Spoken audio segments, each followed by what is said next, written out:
In the heart of America, small businesses are the backbone of the economy. But these small businesses are facing a growing storm as they struggle to survive the effects of tariffs imposed by the Trump administration.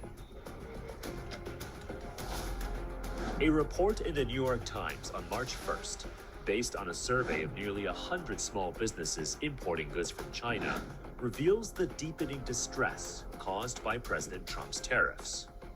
Mr. Trump's targeting of China has thrown millions of small businesses into turmoil. American businesses, not Chinese suppliers, were shouldering the cost of tariffs. They're forced to choose between cutting their own earnings or raising prices for consumers. Turning to domestic alternatives was usually not viable because they were more expensive. The quality was inferior, and there were fewer options. This whole policy is based, in my view, on a fallacy and a fantasy. The fallacy is that the foreign country pays for these tariffs. Wrong. I'm a U.S. citizen with a U.S. company.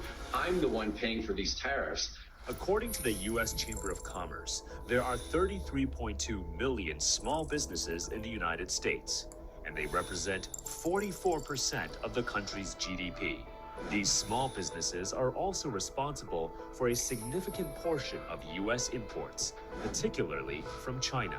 In fact, the U.S. Census Bureau shows that small businesses account for 41.2% of all U.S. imports from China. By the end of 2024, it seemed like the United States was on track to tame inflation and steer the economy into a soft landing. However, a recent University of Michigan survey showed that consumers' one-year inflation outlook jumped to 4.9%, the highest level since November of 2022. With prices expected to climb, many businesses, especially those already operating on thin margins, are feeling the squeeze. And as a result, what we've seen is that actually U.S. consumers have suffered higher prices, as well as U.S. producers reducing margins.